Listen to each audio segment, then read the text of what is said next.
Bonsoir à tous, très heureuse de vous retrouver pour une nouvelle édition sur Monaco Info, nouvelle édition dont voici les principaux titres. C'est un rendez-vous traditionnel du mois de novembre, une course du cœur qui a été créée à Monaco et qui s'est exportée depuis dans de très nombreux pays. La No Finish Line débutera le 13 novembre prochain, il est déjà l'heure de s'inscrire. C'est ce que nous dira la présidente de Children and Future, Ariane Favolaro. L'impact de la crise Covid s'est fait ressentir plus ou moins durement selon les secteurs. L'accalmie semble perdurer actuellement, mais alors que toutes les craintes ne sont pas dissipées, nous nous sommes tournés vers un domaine d'activité qui donne toujours des tendances intéressantes et illustre parfaitement bien les modes de consommation. Le secteur automobile se porte-t-il bien? Réponse dans ce journal. La Roca Team, que rien n'effraie après ses 3 victoires la semaine passée, dont une face au CSKA Moscou, s'attaque à un nouveau géant du basket européen. Elle affrontera vendredi soir l'Olympiakos Le Pirée. Nous rejoindrons nos envoyés spéciaux sur place à Athènes. Comme un clin d'œil à l'histoire, un peu plus de 60 ans après sa création par le commandant Cousteau, la Confédération mondiale des activités subaquatiques accueille de nouveau dans son comité de direction un représentant de Monaco. Jean-Marc Goiran, le président de la Fédération monégasque des activités subaquatiques, sera notre deuxième invité à l'heure où la plongée est un loisir de plus en plus prisé mais qui demande d'importantes règles de sécurité. Mais pour débuter ce journal, je vous propose de retrouver tout de suite Frédéric Hélion pour développer les autres informations du jour. Et pour commencer, des nouvelles de ce bateau échoué dans le port de Fontvieille. Bonsoir Frédéric. Bonsoir Patricia, effectivement, le vieux crabe n'est pas encore sorti de l'eau. Échoué dans la nuit de dimanche à lundi, le bateau construit en 1952 se situe toujours à 7 mètres de profondeur dans le port de Fontvieille. Des plongeurs sont intervenus pour vider totalement le carburant présent dans les réservoirs afin d'éviter toute pollution supplémentaire. Mais le renflouement du bateau, c'est-à-dire l'action de le remettre à flot, a été reporté. Il est toujours impossible de sortir la carcasse de l'eau. L'opération est plus délicate que prévu à cause de la taille du bateau, mais aussi pour des questions d'assurance. Nous l'évoquions mardi avec le directeur du SICFIN, Michel Huneau. Le congrès des cellules de renseignement financier francophones s'est ouvert aujourd'hui. Le forum de la coopération financière des CRF francophones du groupe Egmont a ouvert ses portes ce matin au One Monte-Carlo en présence du prince Albert II. Ce forum réunit les cellules de renseignement financier du monde entier pour échanger sur l'actualité et sur les grandes tendances de la criminalité financière mondiale et surtout pour évoquer les solutions pour parer au blanchiment. Le groupe Egmont est une organisation internationale qui regroupe 165 cellules de renseignement financier. Sa mission est de lutter contre le blanchiment de capitaux et le financement du terrorisme.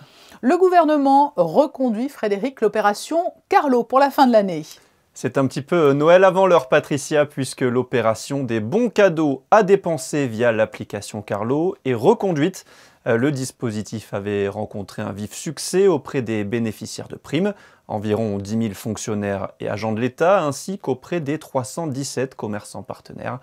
Dans le cadre de la relance économique, le gouvernement, en concertation avec le Conseil national, a donc décidé de reconduire l'opération pour cette fin d'année.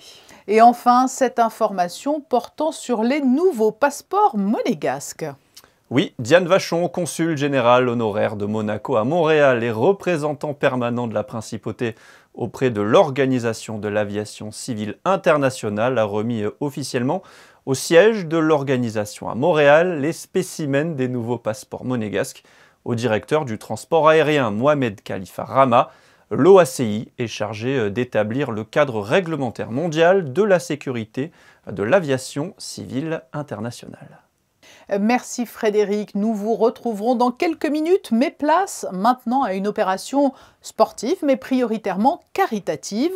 Une opération Made in Monaco qui attire toujours plus de monde chaque année. La No Finish Line, elle débutera le 13 novembre et nous sommes avec l'une de ceux qui sont à l'origine de cette course du cœur, la présidente de Children and Future. Bonsoir Ariane Favolaro. Bonsoir Patricia. La No Finish Line va débuter le 13 novembre. Quelles en seront les modalités pratiques cette année? Alors avant d'évoquer les nouveautés, peut-être le parcours tout d'abord. On a une indication sur le lieu qui vous entoure.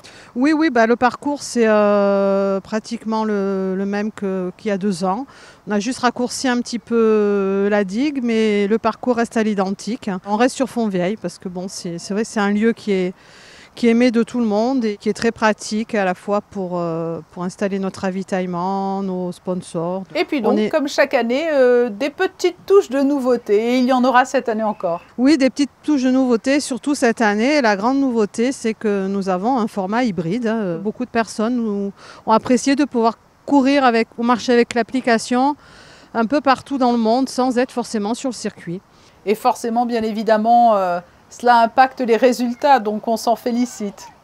Oui, tout à fait. Donc c'est pour ça que nous avons décidé de faire, de laisser libre choix aux 2 options, soit sur le circuit, soit en mode connecté. Il y aura aussi, je crois, une nocturne. Oui, il y aura une nocturne spéciale 12 heures qui va démarrer le jeudi 18 novembre à 21 h et qui s'arrêtera le vendredi 19 novembre à 9 h du matin. L'objectif, là, c'est de battre un certain nombre de kilomètres? Écoutez, on s'est fixé comme objectif 400 000 km, donc espérons que nous allons y arriver. Donc c'est vrai que le format hybride devrait permettre, je pense, un bon nombre de kilomètres. Ça va faciliter la vie de pas mal de personnes qui ne sont pas forcément sur place et qui peuvent s'inscrire. Alors, on l'a dit dans le monde entier, mais qui peut participer? Tout le monde, y compris nos amis les bêtes? C'est prévu au programme et c'est avec plaisir que nous accueillerons les toutous sur le circuit. Pas besoin d'être très sportif, hein, mais il y a tout de même des forcenés de la No Finish Line chaque année. Oui, il y a des forcenés de la No Finish Line, mais bon, il faut juste savoir que cette année, à cause des contraintes sanitaires, l'épreuve des 8 jours avec toutes les personnes, comme vous dites, les grands sportifs qui venaient pour la semaine, nous n'avons pas pu l'organiser parce que c'était très compliqué d'organiser des repas, de les faire dormir sur le circuit pour respecter toutes les normes sanitaires. Donc ce n'est que partie remise l'année prochaine, mais toutes ces personnes de toute façon vont la faire en connecté. Donc elles seront avec nous à distance, elles nous enverront des vidéos, des photos, donc on va les suivre d'une autre façon. Ariane Favolaro, cette course connaît un succès qui ne se dément pas d'année en année, mais il faut le rappeler, au-delà de l'aspect sportif, il y a une belle cause derrière tout cela. Oui, il y a une belle cause parce que nous, il faut savoir qu'on reverse 1 € par kilomètre effectué. Donc ça veut dire que s'il y a 400 000 kilomètres qui sont parcourus, il y aura 400 000 € de reversés. Et moi, je tiens tout d'abord à remercier les sponsors principaux. On a beaucoup de fidèles, beaucoup de gens qui nous soutiennent et ça c'est vraiment un gros avantage, ça nous fait chaud au cœur parce que rien n'est facile à organiser en ce moment. Et cela bénéficie à des enfants malades notamment qui ne peuvent pas être opérés dans leur pays d'origine? Ça bénéficie à des enfants malades, à des enfants défavorisés, des constructions d'écoles. Là, nous avons financé une aire de jeu à Tende suite à la tempête Alex. Nous allons financer aussi un stade à Roquebillière en collaboration avec la No Finish Line de Nice. Donc c'était ce qu'on avait promis l'année dernière, de pouvoir aider les enfants des vallées sinistrées. Quel chemin parcouru depuis les débuts de la No Finish Line. Vous étiez une toute petite équipe qui n'imaginait peut-être pas l'ampleur que cela prendrait. Ah non, on n'imaginait pas, 22 ans après, avoir cette ampleur et être devenue une manifestation comme on nous le dit, incontournable. C'est vrai que nous, simple bénévole, des fois on est un peu aussi surpris par tout ça, mais bon, on a toujours autant d'engouement et d'envie de réaliser de belles choses pour les enfants. La No Finish Line, une success story made in Monaco. Nous allons peut-être rappeler les modalités d'inscription. Voilà, c'est important parce que je sais que cette année, avec le format hybride, beaucoup de gens nous posent des questions. Donc, il faut savoir qu'on peut s'inscrire en achetant une puce. Vous allez sur le site Children and Future. Il y a toutes les modalités pour s'inscrire. Et puis après, sinon, il y a nos bénévoles qui sont là au téléphone pour répondre aux questions. Donc, soit avec la puce et on vient directement sur le circuit, soit avec l'application qui permet à la fois d'être sur le circuit et hors du circuit. Voilà, c'est noté. Merci Ariane Favaloro d'avoir répondu à nos questions ce soir. Et je le rappelle, le coup d'envoi de la No Finish Line sera donné le 13 novembre à 14 h. Tout à fait. Merci Patricia. Rendez-vous est pris donc pour la No Finish Line en partie virtuelle cette année encore. La crise de la Covid qui incite de plus en plus à la mise en place de formules hybrides a laissé de nombreux secteurs exsangues et la timide éclaircie des dernières semaines n'a pas forcément contribué à favoriser une relance totale de l'économie. Il y a un secteur qui donne souvent une bonne tendance des réflexes de consommation. Il s'agit de l'automobile. Comment ce marché se porte-t-il ? Quelle est la situation chez les concessionnaires de la place monégasque? Alexandra Pagnier et Jean-Alexandre Dordet sont allés interroger deux d'entre eux et vous verrez que l'inquiétude vient d'une problématique que l'on n'attendait pas. 2479, c'est le nombre de véhicules immatriculés en 2020 à Monaco, un nombre qui n'était plus descendu sous la barre des 2500 depuis 2014. Mais malgré cette baisse, les clients restent présents selon les concessionnaires. Entre bonus et aide de l'État, l'année a pu être sauvée. L'après-confinement était une grosse inquiétude pour toutes les concessions automobiles sur Monaco et je pense en général, parce que nous avons dit l'année est perdue, on n'aura pas de clients et ça sera très compliqué. Cette année s'est très bien terminée, c'était donc l'année après mars 2020. Et donc là, on a une année tout à fait correcte. Et ensuite, sur Monaco, et grâce aux actions menées par le gouvernement et par le Palais Princier, nous avons eu beaucoup d'aides. Les aides étaient conditionnées sur des véhicules hybrides, électriques et également sur les utilitaires. Et ça nous a donné énormément de possibilités de vente de véhicules sur les sociétés monégasques et les particuliers. C'est l'avenir qui est plus sombre pour les concessionnaires et les constructeurs. La surprise de ce milieu d'année 2021 a été la crise des composants électroniques qui a engendré un important délai dans les livraisons de véhicules neufs. Donc on a fait plutôt une année correcte, j'ai envie de dire, en 2020 dans les circonstances actuelles. La surprise de 2021, c'est la crise des semi-conducteurs qui fait que les commandes sont là. Effectivement, nos clients continuent à nous faire confiance dans toutes nos marques, puisqu'on distribue 8 marques automobiles ici. Donc les commandes sont là, on est plutôt même en progression par rapport à l'année dernière. Donc ça c'est plutôt bien, par contre on aimerait pouvoir les livrer plus vite. Voilà, la difficulté elle est là, c'est qu'on demande de la patience à nos clients aujourd'hui. Ça demande à nos équipes aussi de s'adapter au marché, de s'adapter à ces circonstances et de s'adapter à ces problématiques et puis de faire un suivi client qui est encore plus important. Une attente qui pousse de plus en plus la clientèle pressée à se diriger vers le marché de l'occasion qui a connu un important boom ces derniers mois. Autre grand gagnant de cette crise, les véhicules électriques et véhicules hybrides qui profitent des différents bonus offerts par l'État. Ce marché a été boosté sur la principauté de Monaco grâce notamment au bonus écologique puisque ça a bien aidé. On le voit dans le succès de la Fiat 500 électrique qui est la petite citadine de Monaco. Vous devez la croiser dans tous les coins de rue grâce à cette aide écologique. Et effectivement, on est en train de vivre un virage vers l'électrique et tout le monde doit s'adapter, tant en termes d'infrastructure qu'en termes de process, qu'en termes d'habitude de vente. Et les gens ont commencé à s'intéresser à l'hybride, tout d'abord, avec les fameux 50 km d'autonomie, donc qui peut être intéressant sur une utilisation quotidienne et qu'en ville, en laissant ensuite un moteur atmosphérique pour le reste des kilométrages, et le tout électrique. Rappelons que le montant de l'aide du gouvernement monégasque alloué à l'achat d'un véhicule 4 roues électrique est de 30% du prix de base du véhicule, plafonné à 10 000 €. Oui, il faut savoir que le nombre de véhicules électriques est passé de 1411 en 2019 à 1709 en 2020, une progression qui se poursuit donc sur l'année 2021.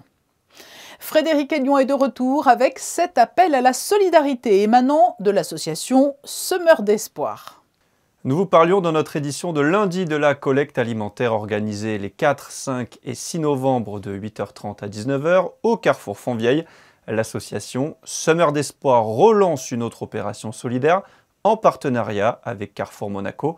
Les boîtes de Noël, le principe est simple, vous mettez un présent dans une boîte à chaussures en précisant si c'est un cadeau pour homme, femme ou enfant.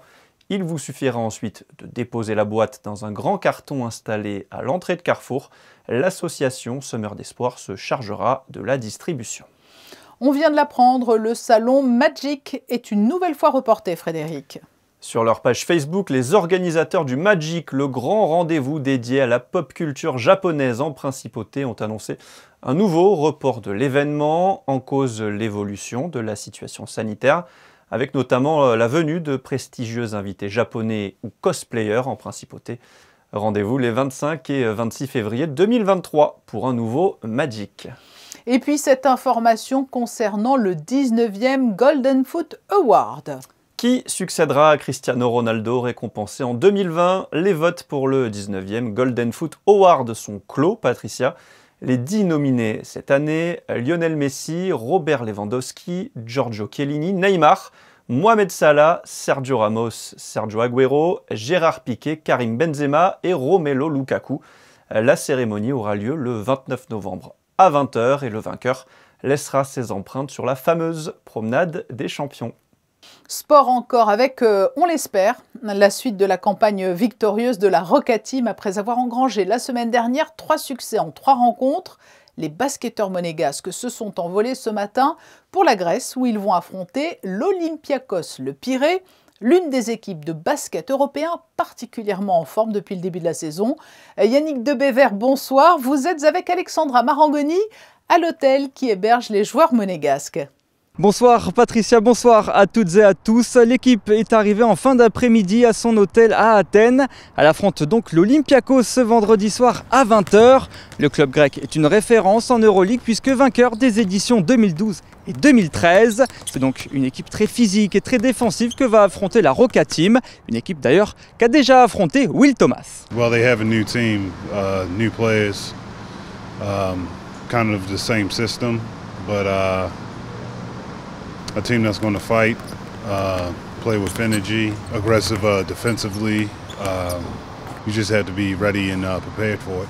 Vous l'avez dit Patricia, la semaine passée fut productive pour la Roca Team avec 2 victoires sur l'Étoile Rouge de Belgrade et le CSKA Moscou. C'est donc une équipe de Monaco avec un plein de confiance qui vient affronter l'Olympiakos. You know, we beat 2 good teams in EuroLeague and then I feel like we faced a little bit of adversity at Pau. You know, we were down and then we fought back, so I think it's showing a lot about our team that we're able to fight and compete until the end. We're still learning to play with each other, but the confidence to play with each other and try to win each and every game is growing. Pour ce déplacement à Athènes, seul Léo Westermann est resté à Monaco. Le capitaine de la Roca Team est toujours blessé. Un match sans Léo Westermann, mais que vous pourrez suivre, vous le savez maintenant, devant votre poste de télévision, devant Monaco Info, puisque nous diffuserons cette rencontre en direct vendredi soir à 20 h. Et de retour de Grèce, rendons-nous au Larvoto, un site qui borde les rivages méditerranéens qui nous sont si chers et qui sont propices à la plongée. Une activité qui connaît de plus en plus de succès. Elle dépend à Monaco d'une fédération. Cette dernière était représentée la semaine dernière à Sharm el-Sheikh en Égypte à la grande réunion de la Confédération mondiale des activités subaquatiques où Monaco a d'ailleurs intégré le comité de direction. Le président de la Fédération monégasque des activités subaquatiques est notre invité. Bonsoir Jean-Marc Goiran. Bonsoir Madame Damaro. Vous siégez donc au sein des instances dirigeantes de la Confédération mondiale des activités subaquatiques. En quoi est-ce important pour Monaco? Alors il y a plusieurs aspects qui sont importants. Dans un premier temps, c'est l'aspect historique puisque l'ACMAS a été fondée à Monaco en 1959. Dans la salle du musée océanographique et le premier président en était le commandant Cousteau. Donc ce facteur historique est important même pour l'ACMAS de revenir un petit peu remettre en avant son histoire. Et ensuite sur un point de vue des actions aujourd'hui de l'ACMAS, bon l'ACMAS c'est une grosse organisation, il y a 130 fédérations qui aujourd'hui portent ses actions beaucoup sur la protection environnementale. Et comme on le sait chez nous c'est un point important qui est porté par le souverain et le gouvernement. Et au-delà de l'aspect sensibilisation environnementale, quel est le rôle plus largement de cette confédération mondiale? Alors la confédération mondiale, elle a un rôle très étendu dans différents domaines, puisqu'elle a plusieurs comités, qu'ils soient scientifiques, médicaux, sportifs. Et donc elle relie toutes ces fédérations, elle relie des messages, elle travaille sur des dossiers, des commissions qui touchent les problèmes autour de la plongée, mais aussi du monde sportif subaquatique. Et puis surtout, elle gère les cursus mondiaux, tout ce qui concerne la remise des diplômes et surtout ce qui la relie à la sécurité sur ce genre d'activité qui est quand même un sport classé à haut risque. Donc voilà, c'est un juge de paix pour toutes ces choses-là. Mais alors justement, lorsque l'on parle des niveaux, il y a les PADI, mais chez vous c'est un petit peu différent. Alors les PADI sont peut-être aujourd'hui un peu plus connus, mais quelle est la différence par rapport au diplôme que vous proposez? Le PADI est arrivé déjà plus tard, c'est une organisation américaine qui est essentiellement axée sur le commercial. C'est une société privée qui est axé sur la plongée loisir, notamment les vacanciers. Nous, c'est complètement différent. On va dire que les cursus CMAS sont beaucoup plus élaborés, beaucoup plus stricts en fait, concernent toutes sortes de plongées, notamment la plongée professionnelle. Et c'est tout à fait un autre registre. Et le fait justement que la plongée se soit de plus en plus démocratisée, c'est une activité prisée. Les mesures de sécurité sous l'eau ont évolué parce que cela reste des pratiques dangereuses, hein, bien évidemment. Énormément. Déjà, le matériel évolue. Donc, on a des ordinateurs, on a beaucoup de choses qui permettent de planifier la plongée sous-marine. Mais bien évidemment, le médical aussi qui évolue énormément. On a aujourd'hui la préoccupation du post-Covid. Comment on peut gérer ça? Quelles sont les précautions à prendre pour pouvoir continuer à pratiquer cette chose-là? Et donc, l'évolution des choses fait que nous, en tous les cas, avec notre comité technique de le président et M. Paolo Meardi, on essaye d'optimiser ça pour surtout des règles de sécurité. Oui, et plus généralement, quelles sont vos ambitions, Jean-Marc Goiran, à la tête de la Fédération monégasque des activités subaquatiques? Mes ambitions, elles sont simplement de pouvoir un jour transmettre ce que nous avons bâti. Moi, c'est surtout développer aujourd'hui cette image d'une fédération historique, bien sûr, mais surtout très professionnelle, pas professionnelle, mais très pointue sur tout ce qui est réglementation, la plongée enfant avec Pierre Frola qui se développe. J'allais évoquer effectivement Pierre Frola et son Académie de la mer. Oui. C'est un formidable exemple, hein? C'est un exemple extraordinaire. Alors, bien sûr, aujourd'hui, c'est une structure référence. Hein. Nous, on en entend parler avec tous les gens qu'on rencontre au sein de ces réunions CMAS. C'est parti de... Alors, à l'époque, Pierre était encore un apnéiste pour une compétition et on avait des gens comme M. Giordano, M. Meardi qui géraient le passeport jeune. À l'époque, c'est une opération qu'on menait avec l'éducation nationale et de là est partie l'idée de développer la plongée enfant. Et bien évidemment, aujourd'hui, on a une structure merveilleuse au Larvoto. C'est une vraie référence et c'est un peu ça qu'on veut faire à notre échelle sur ce genre d'activité. La dernière question, une question à l'expert. Quel est le meilleur spot pour plonger au monde, Jean-Marc Goiran? Si vous cherchez du gros, du pélagique, bien sûr, on a des spots très importants comme en Polynésie, aux Maldives. En mer Rouge, où on était, c'est aussi extraordinaire, mais il faut aussi apprécier les spots différents comme la Méditerranée, où il y a quand même beaucoup de choses à voir aussi, même s'il y a un petit peu moins de couleurs et de luminosité, il y a des choses merveilleuses. Chaque spot a sa spécificité, mais je pense que le but de la plongée, c'est d'aller voir ce qui se passe dessous, d'aller rapporter, on est des rapporteurs, on est les témoins de ce qui se passe sous l'eau. Si on aime la mer et si on aime ce qui se passe dessous, ça doit être une fonction majeure. Voilà les ambassadeurs du monde marin. Jean-Marc Goiran, président de la Fédération monégasque des activités subaquatiques. Merci d'avoir été notre invité. Merci à vous. Et il faut dire que lorsque l'on voit le temps dont nous avons bénéficié aujourd'hui, tout concourt à une pratique de la plongée aux abords de Monaco. Ces belles conditions météo vont-elles perdurer vendredi, Frédéric? Encore une belle journée ensoleillée, Patricia, avec quelques nuages prévus en deuxième partie de journée. Côté température, il fera 11 degrés le matin et 17 l'après-midi. Le soleil se lèvera à 7h09 pour se coucher à 17h18. Vendredi 5 novembre, nous fêterons les Sylvies. Merci, Frédéric et moi-même aurons le plaisir de vous retrouver demain pour un nouveau journal. Quittons-nous sur des images de circonstances, des images de vacances, alors que les congés de la Toussaint font la joie des plus jeunes, mais pas seulement. Cela fera l'objet d'un reportage dans notre édition de vendredi. À demain, 19h sur Monaco Info. Très belle soirée à vous.